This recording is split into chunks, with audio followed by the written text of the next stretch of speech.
Si Kate ay isang waitress sa club na kilala bilang palaban at may paninindigan. May isang lihim siyang pinapangarap. Yun ay ang magkaroon ng isang negosyo dahil sobrang sarap niyang magluto. Sobrang sayo ko dahil manager na ako. Sa wakas, malapit na akong makaipon at mapapagawa ko ng pangarap kong restaurant. Samantala, si Aris, isang magaling na doktor at kinagigiliwan ng mga pasyente dahil sa kaniyang dedikasyon. Mabait at medyo seryoso sa buhay. Sa dinami-rami ng pasyenteng ilalagaan ko, ni minsan, hindi ko pa naranasan na may mag-alaga sa sarili ko. Pero nang makilala ko ang waitress na yun, biglang nagbago ang buhay ko. Paano kaya kung magtagpo ang dalawa sa isang sitwasyon na hindi nila inaasahan? Ano ang mangyayari kapag ang doktor na sana'y magpapagaling ay makatagpo ng babaeng magpapatibok ng puso nitong matagal nang nananahimik? Ating tunghayan ang isa na namang kwento ng pag-ibig na inihahandog sa inyo ng Tales of Siren.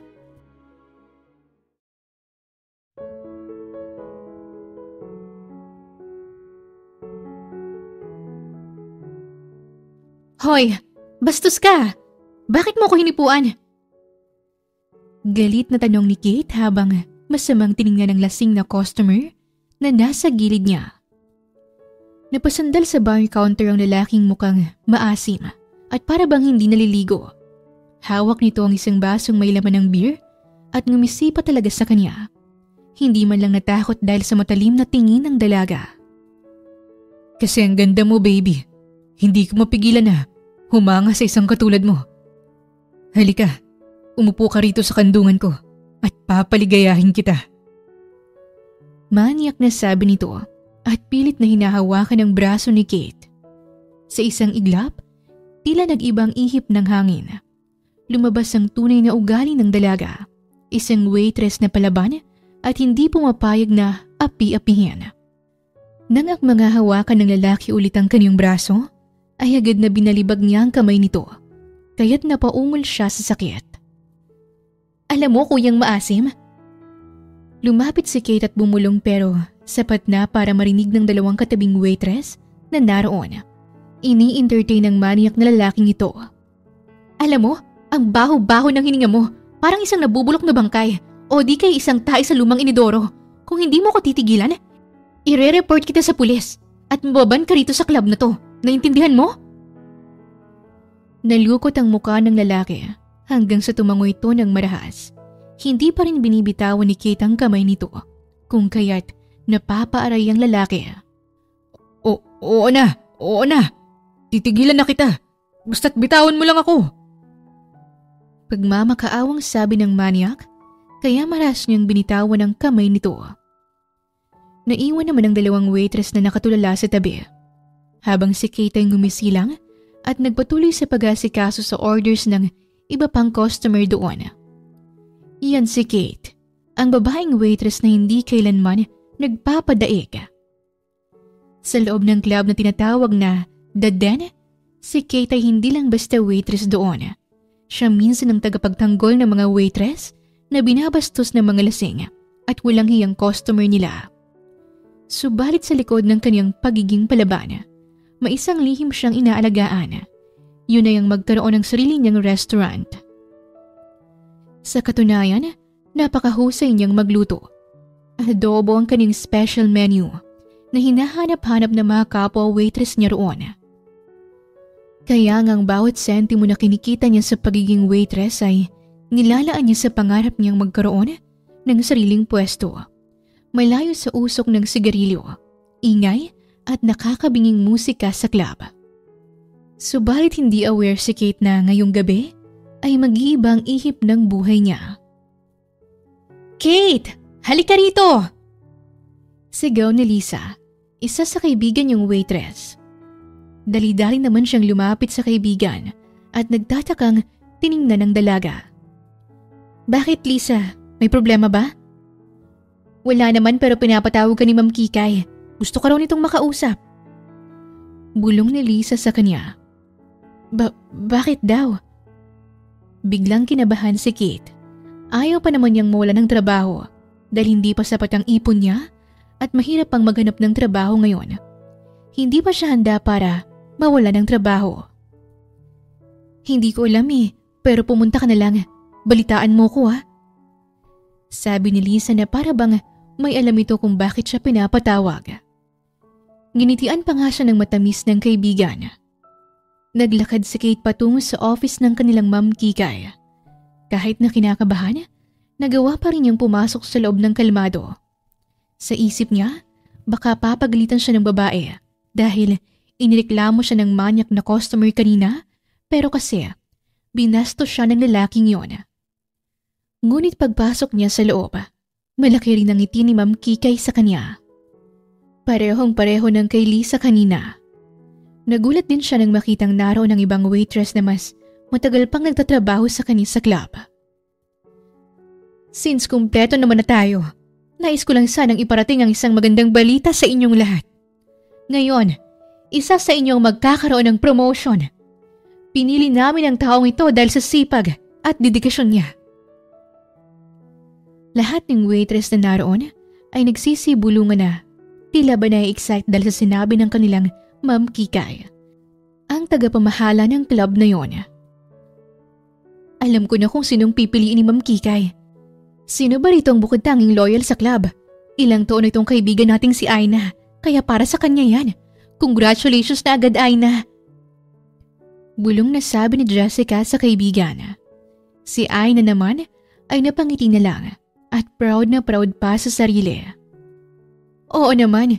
Sino ba naman dito ang deserving kundi ako lang? Mayabang na sabi ni Aina. Deserving daw? Ang tamad-tamad mo nga magtrabaho. Kung hindi mo lang kamag-anak ang dating manager namin, hindi ka naman rito makakapasok. Napaka-tribida mo pa. Bulong na sabi ni Hana. Ngunit narinig pa rin ito ng mga kapwa waitress nila. Ano? May sinasabi ka ba? Tanong ni Aina kay Hana. Oo, sinasabi ko lang naman na may mas deserving pang makakuha ng promotion at alam mo na kung sino. Si Kate.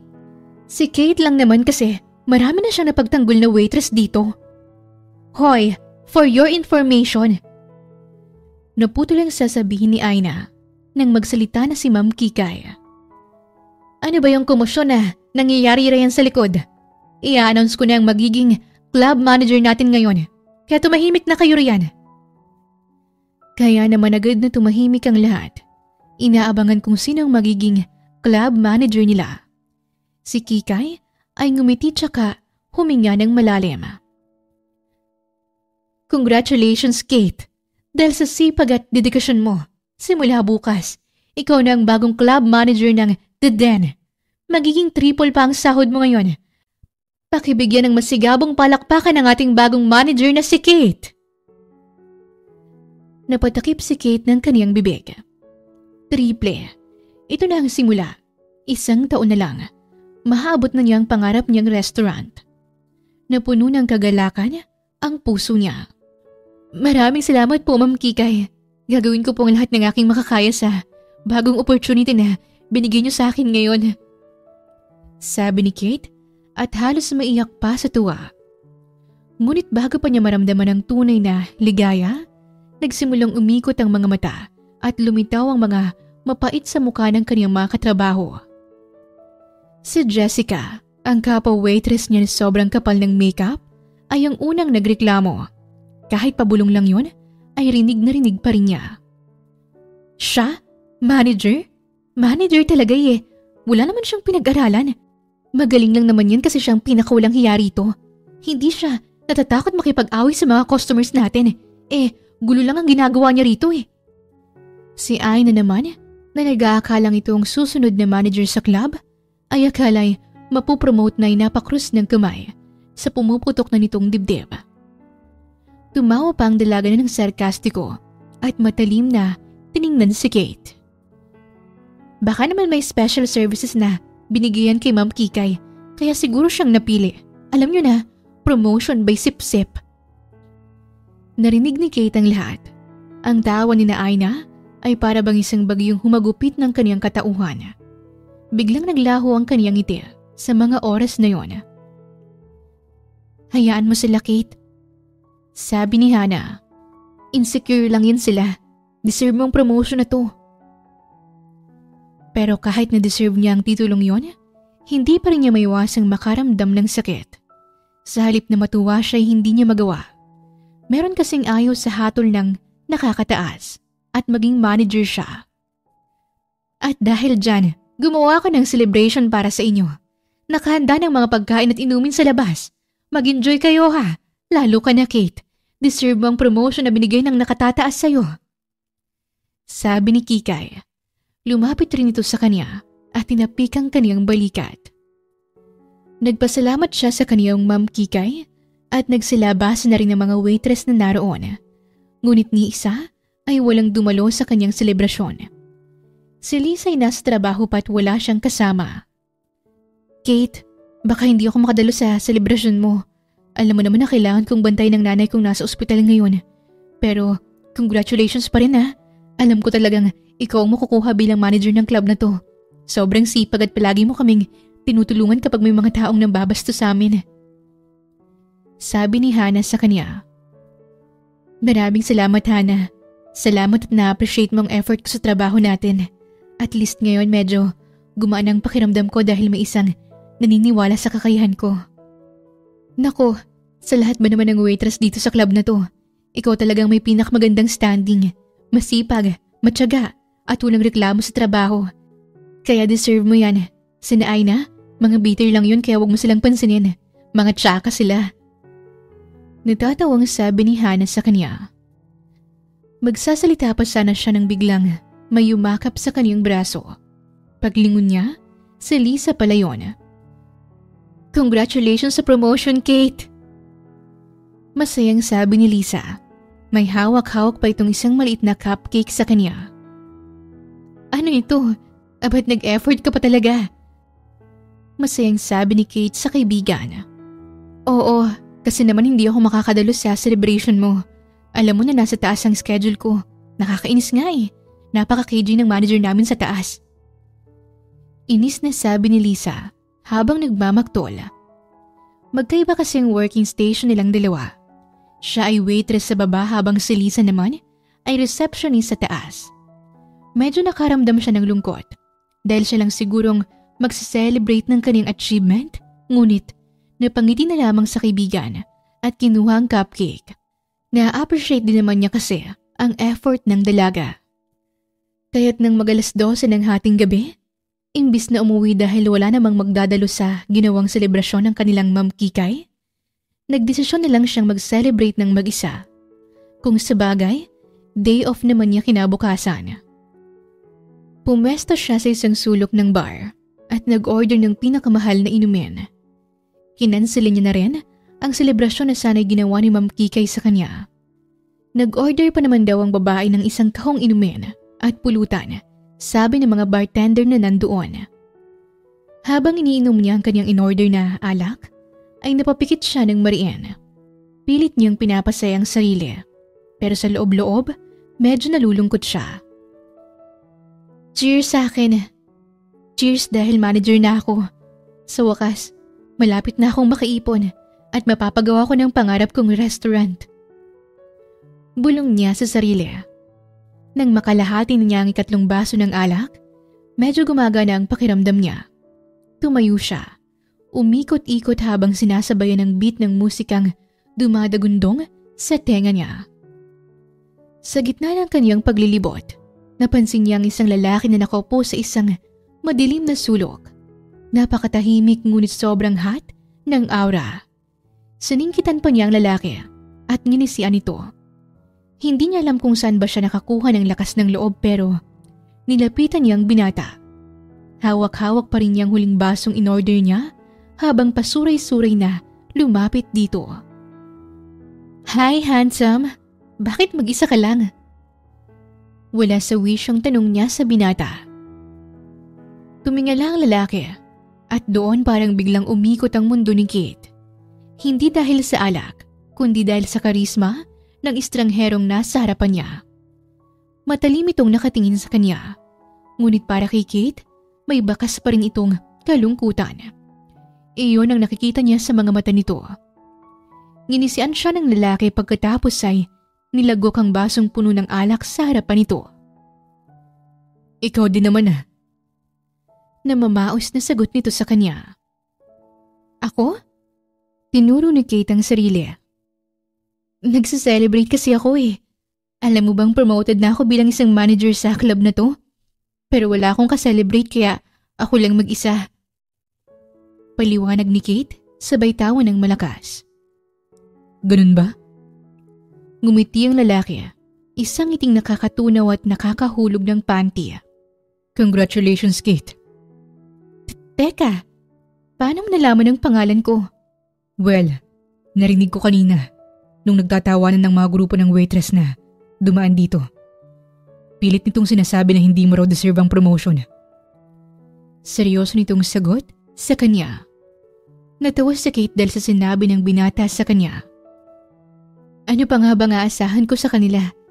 Ni hindi nga sila nag-a-attend ng pag-celebrate ni ma'am sa akin. Kaya heto ako, umiinom at nagsiselebrate ng mag-isa. Pero dahil nandito ka na, inom tayo. Ikaw na lang ang kasama ko mag-celebrate ng pagka-promote ko. Huwag kang mag-alala, sir. Libre ko today. Hindi na nagdalawang isip ang lalaki. Nag-usap sila ng nag-usap. Nagsimula sa isang pagpapakilala hanggang sa na-share na niya sa estrangherong ito ang bigat sa kaniyang dibdib. Pati ng mga pangarap at kadramahan niya sa buhay. Ang lalaki naman ay tahimik na nakinig sa kaniyang mga hinaing hanggang sa medyo nakahinga ng maluwag si Kate. Tila ba nabunutan ng tinik ang kaniyang dibdib. Sobrang gumaan ang pakiramdam niya sa mga oras na yon at sa unang pagkakataon nakahanap siya ng karamay. Dahil sa kalasingan at dahil sa matinding koneksyon na naramdaman nila sa isa't isa, ang gabing yon ay nauwi sa isang mainit na pangyayari na hindi nila malilimutan. Kinabukasan, nagising si Kate sa sinag ng araw. Napahawak siya sa kaniyang ulo dahil medyo kumirot yon. Sobrang dami siguro ng nainom niya at hindi pa naman siya sanay na uminom ng alak. Parang kagabi lang yata siya napasobra at naparami. Ang sakit ng ulo ko. Bulong niya sa sarili. Para bang pinupukpok ng martilyo ang kaniyang ulo. Nang iminulat niya ang kaniyang mga mata, bigla siyang nagulantang na mapagtantong hindi niya yun kwarto.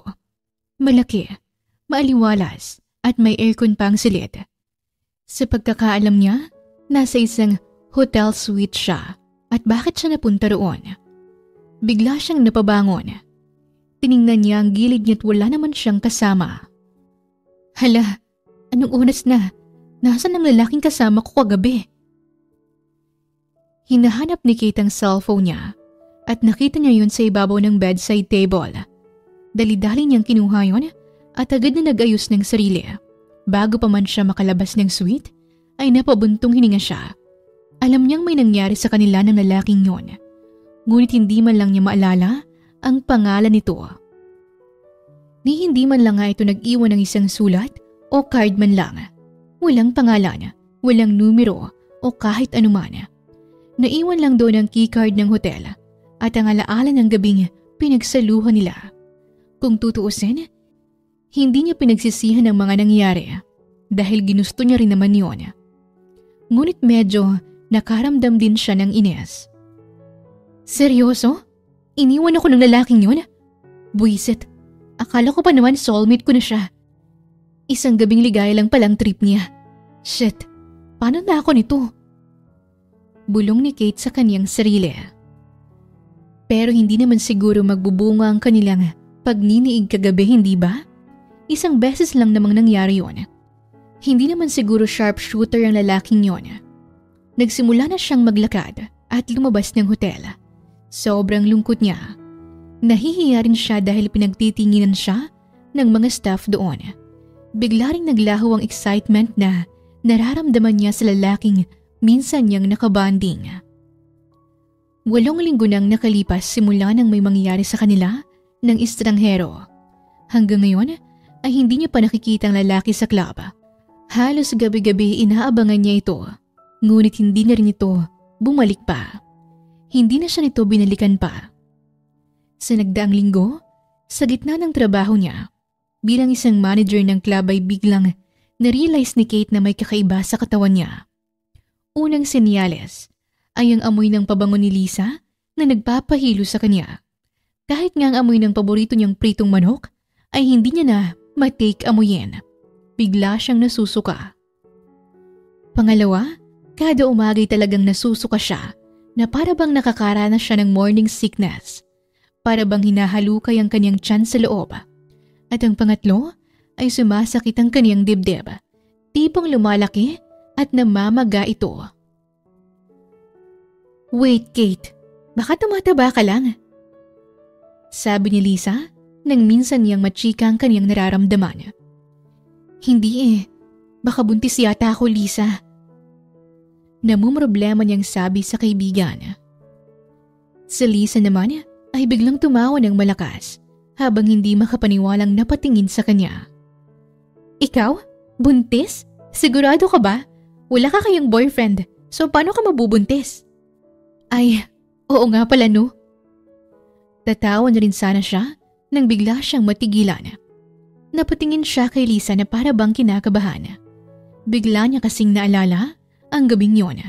Ang lalaking nakaniig niyang akala niya'y soulmate niya. Mangiyak-iyak siyang tumingin kay Lisa. Kaya agad na nag-alala ang dalaga. Hoy, bakit? Bakit naluluha ka? May nangyari ba? Sa katunayan, hindi pa niya nakakwento kay Lisa ang nangyari sa kanya dahil nahihiya siya. Ngunit wala na sigurong rason para itago yon. Kailangan niya ngayon ng karamay at baka talagang buntis nga siya. Bakit kasi nawala sa isip niya na may nangyari nga pala sa kanila ng lalaking yon? Nanginginig na hinawakan niya ang kamay ni Lisa at seryosong kwento sa kaibigan ang nangyari. Ang totoo niyan, Lisa, naalala mo pa ba yung araw na na-promote ako? Mag-isa akong nag-celebrate nun dito at meron akong nakilalang isang lalaki. Nagkapalagahin kami ng loob hanggang sa dahil sa aming kalasingan, may nangyari sa aming dalawa. Si Lisa naman ay napamura ng mahina.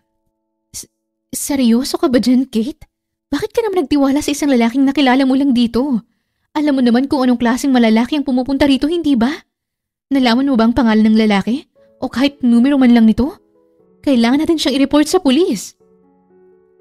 Naghahalalang sambit ni Lisa sa kanya. Ngunit umiling lamang siya. Hindi. Ginusto ko naman ang nangyari sa amin, Lisa. At kung merong mang nabuo ng gabing yun, aakuin kong responsibilidad bilang ina't ama niya. Wala na akong pakialam sa lalaking yun. Blessing din naman to sa akin kung meron mang laman. Sagot ni Kate sa kaibigan, kaya huminga ito ng malalim, tsaka napatango. Oh sige, bumili ka na muna ng pregnancy test para malaman natin kung meron ba talagang laman yung nasa tiyan mo. Tatluhin mo na para makasiguro. Matapos siyang bumili ng pregnancy test sa isang drugstore, malapit sa kanilang club, ay agad silang pumasok ni Lisa sa banyo. Kabadong-kabado siya sa oras na yun. Pero mabuti na lang, inaalo siya ni Lisa. Okay, Kate. This is it. Kumalma ka, okay? Paglabas mo ng banyo, kahit anong resulta nandito lang ako para suportahan lahat ng desisyon mo. Sige na, go ka na. Sabi sa kanya ng dalaga na para bang pinapalakas ang loob niya. Kinagat niya ang labi tsaka tumango. Maya-maya pa'y pumasok na siya sa banyo. Sinundan niya ang instruction sa kahon at naghintay lang ng ilang minuto. Bawat segundo ay parang isang oras sa kanya. Kinakagat na nga niya ang kanyang kuko habang nakatingin sa 3 stick na nakalagay sa cubicle. Sa puntong napatingin si Kate sa stick ay bigla siyang natigilan. 2 pulang linyang matitingkad ang bumungad sa kanya. Lahat ng stick ay may ganon. Meaning, positibo. Positive. Sambit niya sa sarili. Hindi pa rin makapaniwala sa resulta. Napaupo siya sa sahig ng banyo. Hawak niya ang 3 pregnancy test sa kamay. Nagsimula siyang umiyak. Hindi dahil sa lungkot, kundi dahil sa halong-halong takot, kaba at kakaibang ligaya. Kate, okay ka lang ba? Bubuksan ko na tong pinto. Nang buksan ni Lisa ang pintuan ng banyo, ay nagulat ito sa postura niya. Kate, anong nangyari sa'yo? Ano ang resulta? Napatingin siya sa kaniyang kaibigan. Ramdam din niyang tumutulo na rin ang kanyang luha sa muka, sabay abot ng 3 pregnancy test sa dalaga. Positive, Lisa. Buntis ako. Magkakababy na ako pero walang asawa. Wala siyang ama. Paano na ito? Hinagpis niyang sabi sa kaibigan, kaya napayakap si Lisa sa kanya. Shh! Tahan na, sasamahan naman kita. Narito lang ako throughout sa journey mo. Kung pwede mo ako maging ama ng dinadala mo, ay gagawin ko. Karamay mo ako, Kate. Ako ang bahala sa inyo ng baby mo. Sa puntong yon, nakaramdam siya ng kaginhawahan. Medyo kumalma na rin siya pero hindi niya pa rin maiwasang mag-alala.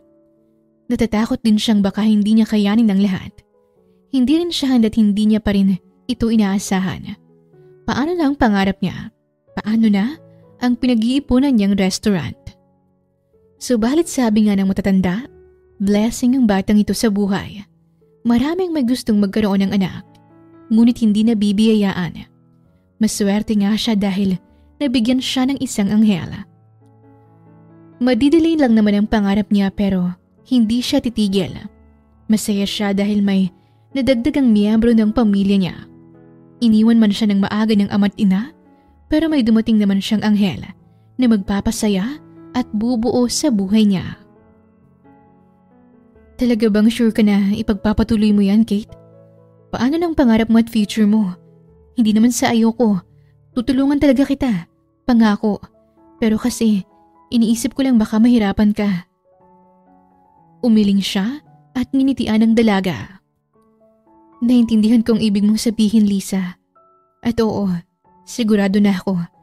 Yung pangarap ko, hindi ko naman yun makakalimutan. Madidelay lang siguro ng konti pero hindi ko yun susukuan. Isa pa, masaya ako dahil may dumagdag na sa pamilya nating dalawa. Isang anghel na magpapabago ng buhay ko. Nakangiting sabi niya sa kaibigan habang hinahaplos ang kaniyang tiyan. Impit siyang napaiyak. Hindi na dahil sa takot o kaba, kundi puro kasiyahan na. Sa oras na yon, mabilis niyang natanggap na magkakaroon na siya ng anak. Ngayon, ay determinado si Kate na buhayin ang kanyang anak. Kailangan din niyang magpa-check up at kumpirmahin din sa doktor ang kalagayan niya. Kung totoo mang buntis siya, magpapa-advise na rin siya rito. Gaya ng napag-usapan nila ni Lisa, ay inihatid muna siya ng dalaga sa ospital. Hindi na siya nito sinamahan dahil may trabaho pa ito. Sakto namang day off niya kahit nakapagpa-check up agad siya. Isang public clinic ang napuntahan niya dahil yun lang naman ang kaniyang afford. Habang naghihintay, rinig na rinig niya ang bulungan ng mga babae sa waiting area. Alam mo ba, Mare? Meron akong nakitang gwapong doktor kanina. Sobrang galing at talino raw nito. Bago lang ata yun at galing daw sa isang high-end na ospital pero dito raw pinili nitong magsilbi. Sabi ng isang babae at rinig na rinig niya ang pinag-uusapan ng mga ito. Oo nga, Day. Nakita ko rin siya kahapon kung hindi ko lang sana kasama ang asawa ko. Baka nagpapansin na ako ron. Sagot pa ng isa. Grabe ka naman, Day. Buntis ka na sa lagay na yan ha, pero kumekerengking ka pa rin. Pero talagang pogi bang doktor sa OBGYN? Hindi na ako makapaghintay na makita siya. Kinikilig din na sabi ng isa. Ay wow! Sino kaya sa tinang kumekerengking? Day, tama ang chika. Pogi talagang doktor na susuri sa atin. Napabungis-ngis ang 3 babaeng nasa unahan niya. Ano bang pangalan nun, Day? Muling tanong nung isa. Doc Aris, hindi ba't napakapogi ng pangalan? Hindi niya pinansin pa ang 3 naghahagikikan sa gilid niya. Abala na rin siya sa pagtitipa ng kanyang telepono. Ka-text niya kasi si Lisa at kinakamusta siya. Ilang minuto pang nakalipas. Sa wakas, at tinawag na rin ang kanyang pangalan. Pumasok si Kate sa loob ng office ng doktor na medyo kinakabahan. Good morning. I'm Dr. Aris. Ikaw? Napahinto si Kate nang marinig ang boses ng doktor. Ang lalaking nakaupo sa desk, Nakasuot ng white coat at may stethoscope sa leeg ay ang lalaking kasama niya noon sa club. Ang sikat na OB/GYN doctor sa lungsod nila ay ang lalaking nakasiping niya ng nagdaang gabi. Walang iba kundi si Dr. Aris. OMG! Ikaw? Napasigaw si Kate dahil sa sobrang gulat. Yan na lamang ang nasabi niya sa lalaki. Si Dr. Aris naman ay napatayo dahil nagulat din sa sigaw ni Kate. Natakot na baka marinig ang sigaw ng babae sa labas at mapagkamalan pa itong maniac. What the heck? Shh! Ang ingay mo. Baka mapagkamalan pa akong may ginagawang masama sa'yo. Nang mapansin ni Dr. Aris na sisigaw na naman ang babae, ay mabilis itong kumilos. Tinakpan ng lalaki ang bibig niya gamit ang kamay nito. Ano ka ba? Sinabing tahimik eh. Bulong ng lalaki na tila ba namumula na. Nang mapansin ni Kate na sobrang lapit na nila sa isa't isa, ay nakaramdam siya ng hiya. Bigla siyang nagpumigla sa hawak ng binata ngunit sobrang lakas nito. Kaya naman nakaisip siya ng magandang idea. Malakas niyang kinagat ang kamay ni Dr. Aris. Aray! Sigaw ng lalaki, tinatak nito ang kamay palayo sa dalaga. Maniak ka! Maniak! Gusto mo pa akong pagsamantalaan ha? Bakit ang lapit-lapit mo sa akin? Hindi naman dahil nakuha mo ako ng ganun kadali ay papayag na akong bastusin mo. Asa ka boy! Exage na sambit ni Kate sa binata.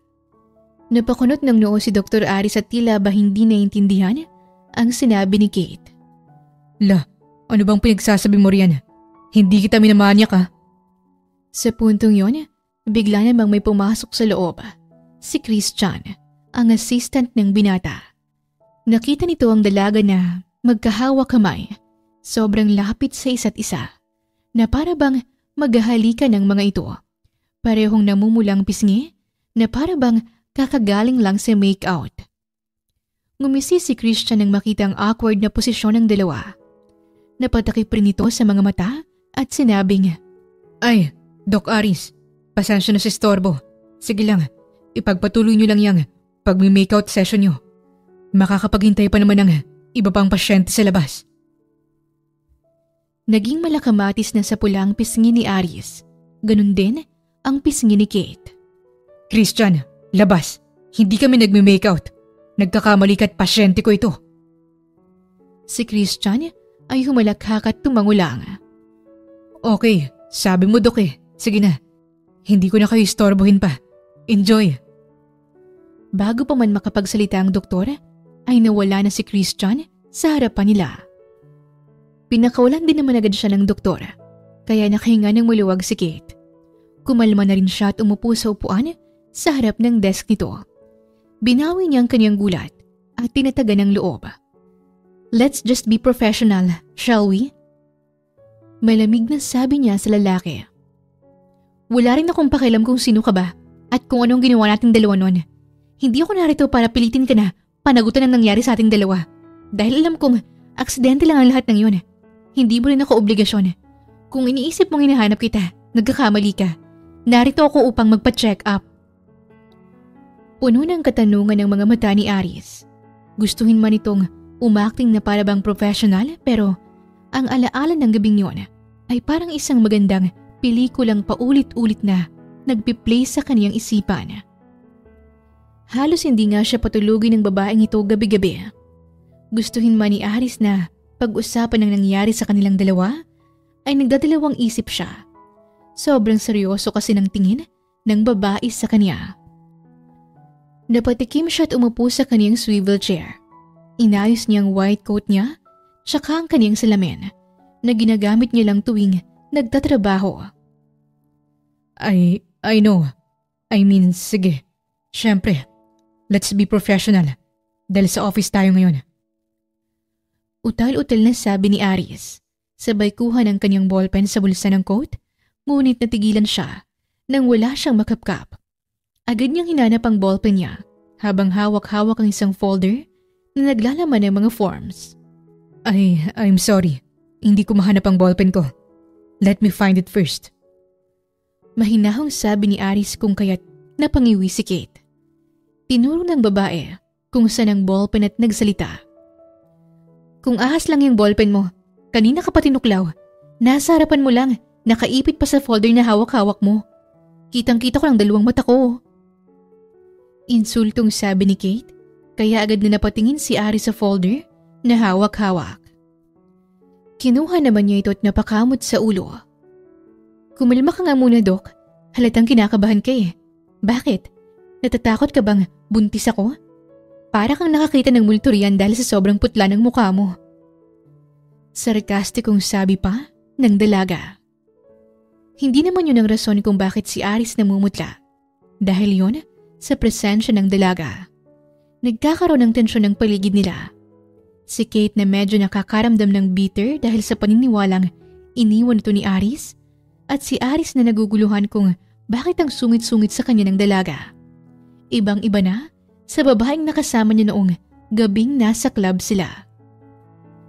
Matapos ang maingat na ultrasound, kahit na natataranta, ay hindi pa rin makaget over kung bakit nasa OB ang dalaga. Isa lang ang nakumpirma ni Doc Aris. Miss Kate, you are pregnant. Sabi ni Aris at biglang namutla. Hindi niya inaasahan na sa isang gabi lang ay magkakaroon ng bungang kanilang pagniniig. O baka sa ibang lalaki yon. Sobrang naguguluhan si Aris. Ni hindi niya alam ang gagawin o sasabihin niya. Napakagat sa labi si Kate. Tiningnan niya ang reaksyon ni Aris. Sobrang naguguluhan ito kung kaya't napaiwas na lamang siya ng tingin. Sa katunayan, sobrang kinakabahan din siya. Hindi niya alam kung sasabihin niya ba sa lalaki ang totoo o hindi. Natatakot din siya kasi na baka sa huli ay masaktan siya at hindi akuin ang batang nasa sinapupunan niya. Hindi rin niya maiwasan mag-isip ng kung ano-ano. Paano kung sabihin ito na sa ibang lalaki yon, na isa siyang waitress sa bar at hindi may kakailang marami siyang nakakasalamuhang lalaki. Napayuko siya tsaka huminga ng malalim. Kung ganun man ang nasa isip ng lalaki, ay wala siyang pakialam. Bubuhay na lang niyang mag-isa ang anak nila. Alam kong puno ng katanungan ang isipan mo ngayon, pero isa lang ang masasabi ko sa'yo. Nagbungang nangyari sa atin nung gabing yon. Pero huwag kang mag-alala, hindi naman kita pipilitin na panagutan kami. Kaya ko rin namang buhayin ng anak ko. Talagang nagkataon lang na ikaw ang OB ko. Hindi ko sinasadyang pumunta rito. Kung iniisip mo na may balak akong pilitin kang magpakaama sa amin ay nagkakamali ka. Hindi yun ang ibig kong. Subalit umiling lamang si Kate. Tila ba nairita ang dalaga sa reaksyon ni Aris ngayon. Ang ginawa niya, agad siyang tumayo, nag-walk out at iniwan ng lalaki. Natulalang-tulala sa silid. Hindi pa rin napuproseso nito ang nangyari. Sino ba naman ang hindi magugulat kapag nalaman mong may anak at nakabuo agad sa isang pagniniig lang? Samantala, si Kate na nasa labas na ng ospital ay napalingon sa loob na para bang umaasang baka habulin siya ng lalaking yon. Ngunit ilang minuto pang nakalipas ay walang Aris na lumabas doon. Nakaramdam ng lungkot si Kate. Hinimas niya lang ang kanyang tiyan at mapait na ngumiti. Ganun talaga, baby. Wala namang Prince Charming sa totoong buhay na agad na pananagutan tayong dalawa. Di bale, kahit wala kang amang magigisnan, sisiguraduhin kong hindi mo yun mararamdaman. Pupunuin ka namin ng tita Lisa mo ng pag-aaruga at pagmamahal. Bulong niya na para bang kinakausap ang kaniyang anak. Malungkot siyang naglakad palayo sa ospital. Dala-dala ang determinasyon na makakaya niyang harapin ang magiging bagong buhay niya. Nagdaan ang araw na pilit na kinakalimutan ni Kate ang doktor na yon. Pero sa tuwing nakikita niyang ultrasound picture, ay naiinis siya sa kaniyang sarili. Miss na agad niyang haplos ng lalaking yon. Siguro nga dala lang ito ng pagbubuntis niya kung kahit pilit niyang isinasantabi ang nararamdaman. Hanggang sa isang hapon, pag-uwi niya galing sa trabaho, may nakatayong lalaki sa harap ng kaniyang maliit na apartment. Naka-civilian lamang ito. Wala nang salamin na suot-suot nito sa ospital, pati na yung white coat. Para na itong simpleng tao kung titingnan. May hawak itong malalaking grocery bag at punong-puno iyon. Walang iba kundi ang ama ng anak niya, si Doc Aris. Anong ginagawa mo rito? Paano mo nalaman ng address ko? Tanong ni Kate, hindi maiwasang magulat. Napakamot naman sa ulong binata at para bang nahihiya. Kinuha ko sa patient file mo. Pasensya ka na. Gusto lang naman kitang makita ulit. Ilang araw na akong hindi nakatulog. I mean, ang ibig kong sabihin ay nag-aalala kasi ako sa'yo. And this. Mautal-utal na sabi ni Aris, sabay lahad sa kanya ng mga plastic bag na nasa kamay nito. Dapat lang na kumpleto ka sa mga masusustansyang pagkain, kaya binilhan na kita. Huwag kang mag-alala. Pupunuin ko pang ref mo para hindi ka magutom tuwing gabi. Napataas ng kilay si Kate. Mukha ba akong patay gutom, Doc? Bakit mo to ginagawa?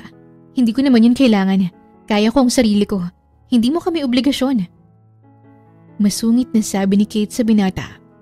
Pero sa loob-loob ng dalaga, gusto na niyang tumalon sa tuwa dahil nakita niya ulit ang poging lalaking ito. Para ba siyang nagkikrave ng isang pagkain? At ang pagkain ay ang doktor. Ewan. Tinitigan lang siya ni Aris. Oo, alam ko naman yun. Pero gusto kong gawin to. Sige, bahala ka dyan. Hindi ko kukunin yan. Bawal ka rin pumasok sa loob. Hindi naman kita kaano-ano. Binuksan ni Kate ang pinto at balak na sanang pumasok ngunit napanganga siya nang makitang mas nauna pang lalaking pumasok sa kanya. Biglang uminit ang kanyang ulo tsaka nilapitan ang lalaking kasalukuyang binubuksan ng ref niya para ipasok ang mga grocery na binili nito. Hoy lalaki, hindi porket mabait pa ako sa'yo aabusuhin mo na. Umalis ka na nga rito. Sinabi ko bang pumasok ka ha? Trespassing ka. Alam mo ba yun? Tingnan mo to, Kate. Seryosong sabi ni Aris habang sinusuri ang laman ng ref niya. Puro lanta ng mga gulay mo. Ito ring ketchup at gatas expired na. Paano kung may masamang mangyari sa anak natin? Masama ito sa kalusugan yung dalawa. Napasimangot si Kate dahil sa sinabi ni Aris, as if naman talagang concern ito sa kanya. Hello, Doc Aris. Yung gulay na yan kakabili ko lang kahapon kaya hindi pa yun lanta for me. Huwag kang umastang parang concern dyan. Masungit na sabi ni Kate sa lalaki. Totoong concern ako sa'yo, Kate. Anak natin yung nasa sinapupunan mo, kaya huwag ka nang magsungit pa. Kailangan kong suriin ang mga kinakain mo, lalo pat ako ang doktor mo. Walang emosyon na sabi ni Aris ngunit halatang nanginginig ang kamay nito. Hindi napigilan ni Kate ang mapanganga. Doktor, isang beses lang naman akong nagpa-check up sa'yo. Tsaka hindi ba't sinabi ko sa'yo na hindi naman kita pinipilit na magpakatatay sa anak ko? Anak ko lang ito, Aris. La, hindi naman yun mabubuo kapag walang sperm ko. Kaya may ambag rin ako riyan. Alang namang binuo mo lang yan, mag-isa. Hindi mo ba naalala ang gabing paulit-ulit mong sinisigaw ang pangalan ko? Sobrang nasarapan ka rin naman. Nagsimulang mamula si Kate dahil sa walang habas na pananalita ni Aris sa kanya. Napatakip din siya ng mukha sa kanapailing. What the heck? Huwag mo na nga ipaalala yun. Wala na yun sa akin. Parang hindi ka naman nag-enjoy nun. Bulong nito ngunit hindi man lang narinig yun ni Kate. Anong sabi mo? Ang sabi ko, bumili ako ng gatas at mga masusustansyang pagkain para sa inyo ni baby. Pag-iiba ni Aris, hindi man lang tiningnan ng dalaga at inilabas ang isang supot ng salmon. Binilhan din kita ng salmon para ito sa brain development ni baby. Hindi ka na rin dapat kumain ng mga fried foods dahil punong-puno yun ng saturated fat. Aba, favorite kong pritong manok. Yan ang buhay ko, Dok. At isa pa, hindi naman kita kailangan. Inuulit ko, kaya ko ang sarili ko. Ang OA mo naman. Simangot na sabi ni Kate sa binata. Hindi ako OA, Kate. Para naman yun sa kalusugan mo at ng magiging baby natin. Ginagampanan ko lang din naman ang duty ko bilang isang... Anong duty? Isang gabi lang yun, Aris. Alam ko namang ayaw mo kaming panagutan. Kung napipilitan ka lang ay huwag mo nang gawin to. Pinapaasa mo lang kami. Sa gitna ng pag-aaway nila, biglang may taong nagsalita kaya't napalingon silang dalawa. Anong ibig sabihin nito? Sino yung lalaking yan, Kate? Hoy, sino ka? Anong ginagawa mo sa pamamahay ng kaibigan ko? Kate, binastos ka ba nito? Sabihin mo tatawag ako ng pulis. Sigaw ni Lisa kahit napayuko at kamot sa ulo si Aris. Sa pangalawang pagkakataon, napagkamala na naman siyang isang maniac. Mukha bang hindi mapagkakatiwalaan ang mukha niya? Sa isip ni Aris. Nagkakamali ka. Hindi ako isang maniac. Ako ang ama ng pinagbubuntis ni Kate. At narito ako para ibigay sa kanitong mga grocery na nasa harapan ko. Sabi ni Aris sabay pakita kay Lisa ng mga supot. Si Lisa ay tumingin lang kay Kate na para bang hinihintay itong magsalita. Ibubuka na sana ni Lisa ang labi niya upang magsalita ulit nang may tumikim din sa likuran nila. Ahem. Doc Aris, nag-home service ka na pala ngayon. Hindi ako aware. Natatawang sabi ni Christian sa amo. Si Christian ay nakatayo sa labas ng apartment ni Kate habang nakasilip sa kanila. Naglakad palapit ang binata, napapangisi-ngisi pa. Christian, anong ginagawa mo rito? Sinusundan mo ba ako? Inis na sabi ni Aris sa binata. Uy boss, anong akala mo sa akin? Babae ang bet ko, no? Bakit naman kita susundan? Kasama kong girlfriend ko, si Lisa. Turo ni Christian sa dalagang katabi na ni Kate. Nagulat naman ang dalawang babae dahil sobrang coincidence na magkakonek silang lahat. Narinig ko kasi ang ingay sa apartment mo, kaya bumaba kami ni Christian para tingnan ka. Hindi ko naman alam na kasama mo pala ang ama ng anak mo. Paano mo siya nahanap, Kate? Tanong ni Lisa sa kaibigan.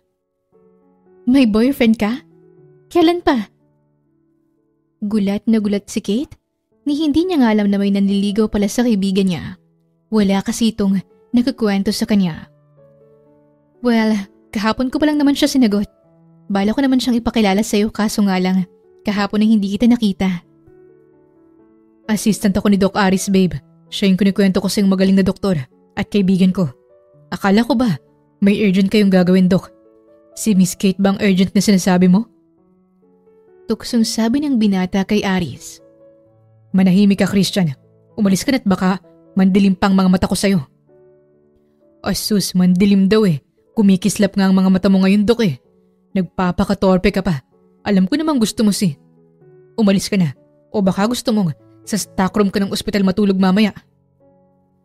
Banta ni Aris sa binata, kaya't napatas ito ng dalawang kamay. Napailing si Christian pero bago pa ito umalis, kasama si Lisa, ay ngumiti muna ito kay Kate. Pagpasensyan mo ng amo kong yan, Miss Kate. Gwapo nga pero slow naman. Kaya ikaw na lang sigurong umaksyon. Good luck. Halika na nga, babe. Naistorbo pa ng dalawang ito ang labing-labing natin sa itaas eh. Natatawang sabi ni Christian, tsaka nilang girlfriend na si Lisa. Si Lisa naman ay kumuway lang kay Kate at walang choice na nagpaalam. Lumabi pa ito ng good luck sa kanya. Naiwan si Kate na nakanganga habang si Aris ay mukhang gusto pang lamunin ng lupa. Kasalanan mo to eh. Kung hindi ka sana pumunta rito, hindi sana tayo mahuhuli ng dalawang yun. Sabi ni Kate kay Aris. And so, masama bang puntahan ng mag-ina ko? Masama bang bisitahin kayo? Natahimik lang si Kate at hindi na nagsalita pa. Simula noon, todo bisita na si Dr. Aris sa bahay ni Kate. Araw-araw, pagkatapos ng trabaho nito sa klinik, dadaan muna ang binata sa apartment ni Kate. Dala-dala ang mga healthy food para sa mag-ina nito. Pati na rin ang pag-check up pa ito ang gumagawa nun kung kahit wala ng problema ang dalaga. Medyo naguguluhan na rin si Kate sa inaasta ng binata. Ngunit hinayaan niya na lang din dahil gusto rin naman niya ang presensya ni Aris sa bahay niya. Lalo pat hindi ito nabibigong mapatawa siya. Isang gabi, nagluluto si Kate ng paborito niyang sinigang. Dahil sa sobrang pagkikrave ay kinontak niya si Aris para bumili lang ng mga sangkap. Tama, meron silang kontak sa isa't isa. Though, hindi pa rin niya alam kung anong meron sa kanila ni Aris at kung ano ang pakay nito, ba't palagi itong naroon sa kanya. Binibigay ang kanyang mga kailangan at pinagsawalang kibo na lang ni Kate. Kahit paano kasi, ay talagang malaki ang tulong ni Aris sa kanya.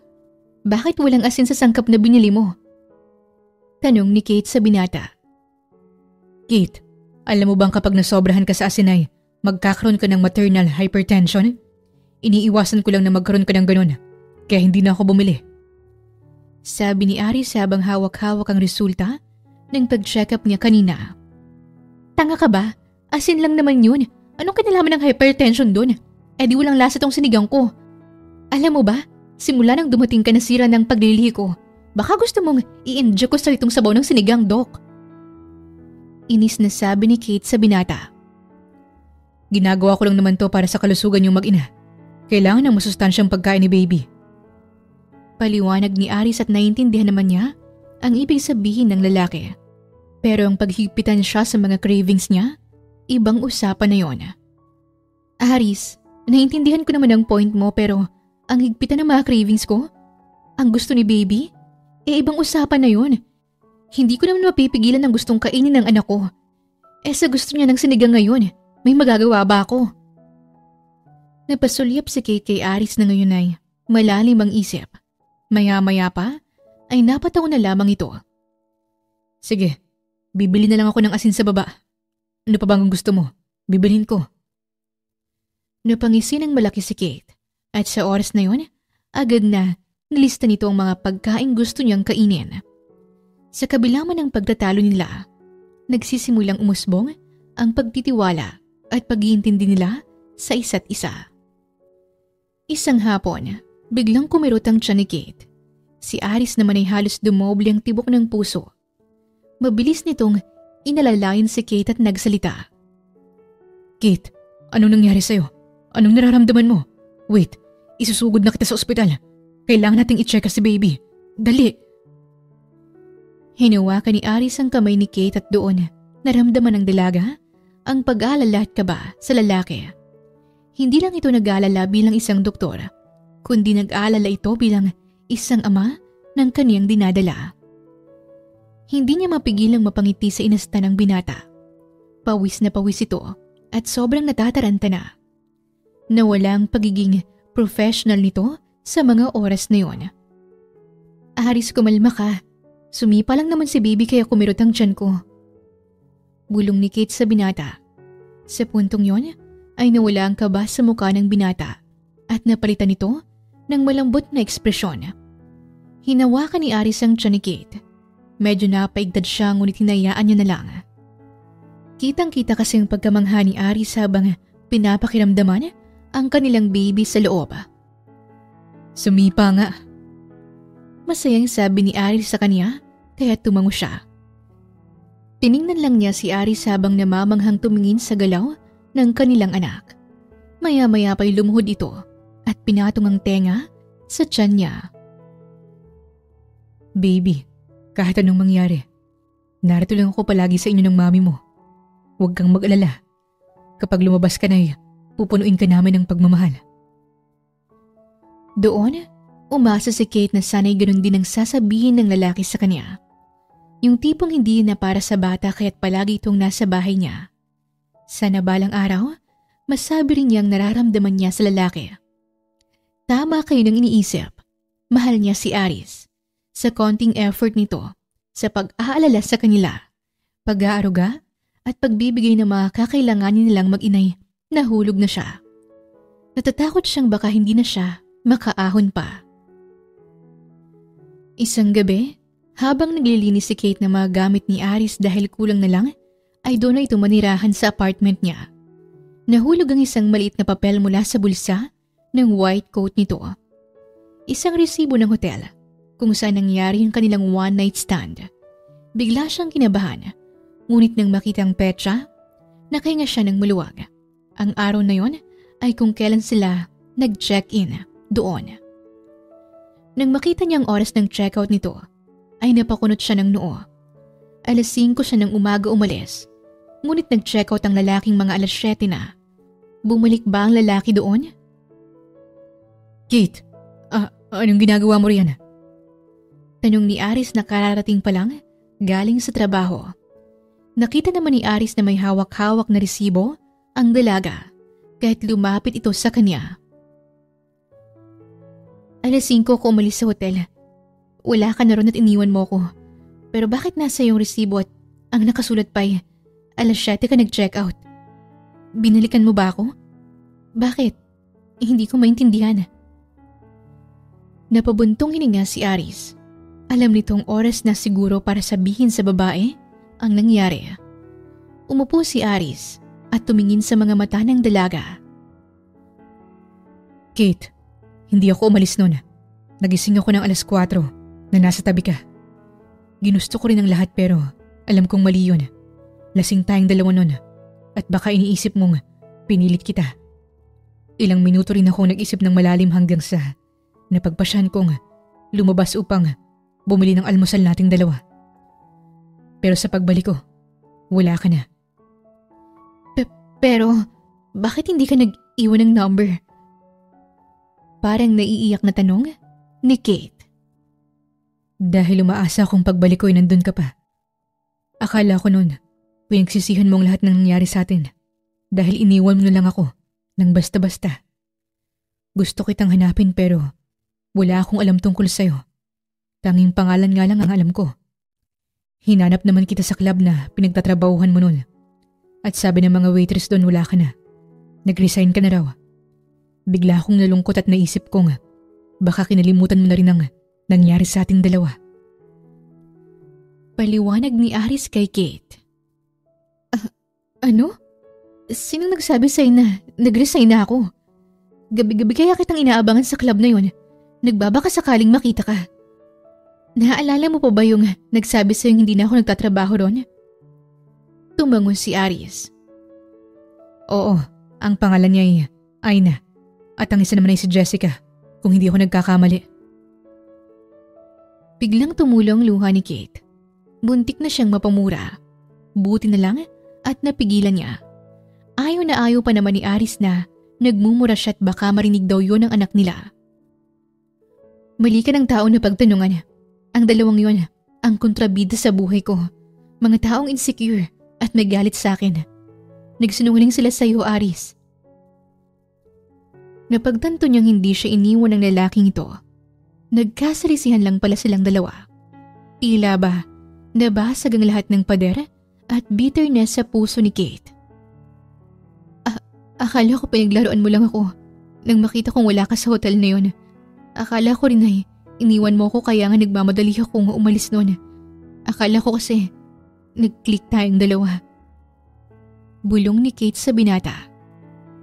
Hindi ko pinagsisihan ang lahat ng nangyari sa atin sa mga oras na yun, Kate. Una pa lang kitang makita sa club ay nakuha mo ng atensyon ko. Hindi mo lang siguro napapansin. Palagi akong naroon at tumatambay dahil sa'yo. Sa katunayan, matagal ko nang alam ang pangalan mo. Isa pa, sobrang saya ako nung sa wakas ay napansin mo na ako. Lasing ka nga lang. Natatawang sabi ni Aris sa dalaga. Marahang hinawakan nito ang kamay niya at pinisilyon. Kung alam mo lang kung gaano ako nalungkot nang makita kang wala sa hotel. Akala ko iniwan mo na ako at hindi mo na gusto na nangyari sa atin. Handa sana akong panagutan ka kahit wala pang nabuo. Swerte ko na lang dahil nakita kita sa ospital at ako pang naging doktor mo. Alam mo bang sobrang sayo ko nun nung malaman kong buntis ka. Meron na kasi akong rason para makita kita araw-araw. Kaso nga lang, na-misinterpret mo ang reaksyon ko. Hindi ko rin kasi alam kung paano ko ipapaliwanag ang nararamdaman ko sa'yo. Pero Kate, sinasabi ko sa'yo, hindi ko pinagsisisihan ang lahat. Kate, hayaan mo akong panagutan ka. Hindi dahil sa ako ang ama ng dinadala mo, kundi dahil sa gusto kita. Gusto ko ring gampanan ng responsibilidad ko bilang ama at magiging asawa mo. Pero Aris, malayong malayo tayo sa isa't isa. Hindi ako pwede sa mundo mo. Isa lang akong babaeng nagtatrabaho sa club. Ikaw, isa kang sikat na doktor at sobrang yaman pa. Paano ako matatanggap ng mga magulang mo? Tanong ni Kate sa lalaki. Ngumiti si Aris tsaka napailing. Ang mundo ko ay kung nasan kayo ng magiging anak natin, Kate. At sa totoo lang, gusto ko lang buong araw kang panoorin habang nagluluto ng mga paborito mong putahe. Hindi ako magsasawang tingnan ng mga ngiti mo pagkatapos mong tikman ang niluto mo. Napangiti si Kate dahil sa sinabi ni Aris. Napansin din pala ng binatang mga konting kilos na ginagawa niya. Sa wakas, ang pader na ginawa niya para sa lalaki ay tuluyan ng gumuho. Kilig na kilig siya sa mga sinabi ni Aris sa kanya hanggang sa dahan-dahan nitong inilapit ang mukha nito sa kanya at unti-unting naglapat ang kanilang mga labi. Sa puntong yun, kahit hindi pa man nila masabi ang tatlong salita, ramdam na ramdam nilang pagmamahal sa isa't isa. Isang linggong nakalipas, nagdesisyon si Kate na mag-resign na sa trabaho. Hindi na rin niya siningil pa sina Ayn at Jessica sa ginawa nitong pagsisinungaling kay Aris. Bahala na ang karma sa kanila. Pumunta siya sa office ng Ma'am Kikay nila. Nakaupo ito sa swivel chair at nagtitipa sa laptop nito. "Naparito ka, Kate. Kumusta?" Masayang sabi ni Kikay nang makita siya. "Mabuti naman po. Kasi po gusto ko sana magpasa ng resignation letter sa inyo. Magre-resign na po ako." Sabi ni Kate habang hawak ang kapirasong papel. "Ano? Bakit? Akala ko ba gusto mong trabaho rito?" Gulat na tanong ni Kikay sa kanya. "Gusto ko po talaga, ma'am, pero mas gusto ko po yung ipagpatuloy ang pangarap ko. Ang magtayo ng restaurant para sa maraming tao. Ang magluto para sa kanila." Paliwanag ni Kate. "At saka, buntis na rin po kasi ako." Sa katunayan, pinapatigil na rin kasi siya ni Aris na magtrabaho sa lugar na yon. Halos alak at sigarilyo kasi ang naaamoy niya sa club at sobrang delikado nun para sa anak nila. May balak naman talaga siyang umalis doon. Napanganga si Kikay nang marinig ang sinabi ni Kate, pero sa halip na magalit, niyakap lang nito si Kate. "Congratulations, Kate. Tsaka ako nang bahala sa resignation letter mo. Wala kang dapat alalahanin. Alam kong malayo ang mararating mo, Kate. Pero may isang hiling lang ako." Ngiting sabi ni Kikay sa kanya. "Ano po yun, Ma'am Kikay?" "Ninang ako sa magiging baby mo, ha?" "Oo naman, ma'am. Ikaw pa ba? Malakas ka sa akin." Pag-alis ni Kate sa The Den, nagbigay siya ng huling tingin doon. Sa club na yun nagsimulang lahat. Doon din siya natutong lumaban at naging matapang. At dahil din sa club na yun, nakilala niya na ngayon ang lalaking mahal niya. Ngunit hindi pala puro sayang mararamdaman niya. Akala niya'y perpekto na pero meron palang hindi inaasahang mangyayari sa buhay niya. Isang araw, nasa sala sila ni Lisa at nag-uusap. Talagang nag-resign ka na sa trabaho. Mabuti na rin yun dahil hindi na maganda sa baby mo ang club na yun. So, anong plano mo?" "Nagbabalak ako magbenta ng mga ulam at kakanin online. Yun na lang muna ang gagawin ko sa ngayon. At least nasa bahay lang ako. May plano rin kaming magpagawa ng isang resto, malapit lang dito. Susuportahan daw niya ako sa pangarap ko." Masayang sabi ni Kate sa kaibigan. "Asus, kilig na kilig ka naman sa doktor na yan. Kailan ka naman daw pakakasalan niya?" "Hindi ko alam pero hindi pa kasi namin yan napag-uusapan. Ang panganganak ko na lang muna ang uunahin naming dalawa tsaka na yan." "Dapat lang napakasalan ka niya. May anak na kayo eh." "Wait, ngayon na palang pag-era ng paborito kong teleserye sa Tales of Siren. Makikinood ako ah." Sabi ni Lisa sabay bukas ng TV niya. Sumakto naman ang channel na yon ay nasa entertainment news. Bumungad sa kanilang larawan ni Aris. Kasama nito ang isang babaeng hindi niya kilala. Biglang nanlamig ang katawan ni Kate habang hawak ng kanyang dalawang kamay ang isang tasang gatas na napahinto sa ere. "Ang sikat na doktor na si Dr. Aris ay nababalitang ikakasal na sa susunod na buwan kay Mary Joy Langcopane.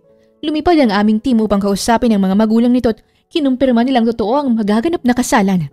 Namataan din namin si Dr. Aris na bumili ng isang 3-carat diamond ring mula sa Ruby Golds. Paniniwalang para yon kay Miss Langcopane." Isang larawan ng eleganteng diamond ring ang nakadisplay sa screen dahilan para mapabuntong hininga si Kate. Sobrang nanginig na rin ng husto ang kaniyang kamay kung kaya't dahan-dahan niyang binaba ang tasang hawak-hawak niya sa mesa. Makikita rin sa larawan na Sinusundan ng isang paparazzi si Aris habang bumibili ng singsing. Nanghina ang katawan ni Kate nang makita ang ilang larawan ni Aris na kasamang isang magandang babae sa isang restaurant. Kahit mukhang naiinis si Aris o batid niyang boring ang lalaki, hindi pa rin nawawala ang kagwapuhan nito. Nakasuot si Aris ng isang simpleng itim na suit na bumagay sa katawan nito. Medyo nanibago pa siya sa suot ng binata. Bagay na bagay ang dalawa kung tingnan, kung kahit ramdam niyang nadurog na naman ang kaniyang puso. Kate. Bulong ni Lisa sa kanya. Kitang-kitang pag-aalala sa mukha ng dalaga. Pwede bang patayin mo muna ang TV, Lisa? Napakaingay. Mahinang sabi ni Kate sa kaibigan. Nanginginig ang kanyang labi. Onti na lang ay tutulo na ang luha niya. Nang makita naman ni Lisa na putlang-putla na si Kate, ay agad nitong pinatay ang TV. Hayop? Hayop talagang lalaking yun. Alam mo ba to, Kate? Galit na sabi ni Lisa. Umiling si Kate at naiiyak na tiningnan si Lisa. Napakatanga ko, Lisa. Sobrang tanga ko. Napaniwala ako ng doktor na yun. Akala ko okay kami. Bumuhos ang kanyang luha at hindi niya na maituloy pa ang sasabihin. Tanging niyakap na lamang siya ng kaibigan. Hindi rin alam ang sasabihin sa kanya. Kahit si Lisa ay gulat na gulat din na may fiancé si Aris. Hindi niya namalaya na nakatulog na pala siya. Nasa sofa siya ngayon. Akala niya ay mag-isa lang siya nang makita niya si Lisa na naghahanda ng makakain nila. Maya-maya lang, naramdaman niyang parang may hinahalukay ang kanyang tiyan, kaya naman mabilis siyang tumakbo sa banyo at doon sumuka sa lababo. Napaupo siya sa sahig nang mapansing wala nang lumalabas sa kaniyang bunganga. Matagal siyang umupo hanggang sa napagpasyahan niyang maghilamos ng muka. Feeling niya, sobrang sama ng pakiramdam niya. Kate, ayos ka lang ba? Tanong ni Lisa habang kumakatok mula sa labas. Okay na ako, naghilamos lang ako saglit. Sabi niya kung kaya't rinig niyang pagbuntong hininga nito sa labas. Lumabas ka na't kumain na tayo. Nang makalabas siya, ay pumunta siya sa dining area. Kita niyang nakhanda ng lahat ng almusal sa mesa. Si Lisa rin ay nakaupo na tinitingnan siya ng may pag-aalala. Kumain ka rin, kailangan mong magpalakas para sa anak mo. Pasensya ka na, Lisa. Ikaw patuloy ang nagluto ng almusal ko. Pero salamat. Hinawakan ni Lisa ang kamay niya at seryosong nagsalita. Kulang pa nga ito dahil hindi ko alam kung paano ko mapapawi ang lungkot na nararamdaman mo ngayon. Pero Kate, gaya ng sinabi ko dati, tandaan mong palagi lang akong narito sa'yo. Isipin mo na lang muna ang batang nasa sinapupunan mo at huwag magpaka-stress lalaking yun, okay? Si Kate ay tumango at umupo na lamang sa mesa. Tama si Lisa. Kailangan niyang magpakatatag sa anak niya at hindi na muna isipin ang balitang yon. Masakit man para sa kanyang nalaman ngunit hindi yun rason para magmukmok siya sa tabi. Nagsimula silang kumain ng taimtim. Paminsan-minsan ay nagkukwento si Lisa ng tungkol sa mga nangyayari sa club upang mawala sa isipan niya ang balitang napanood kanina.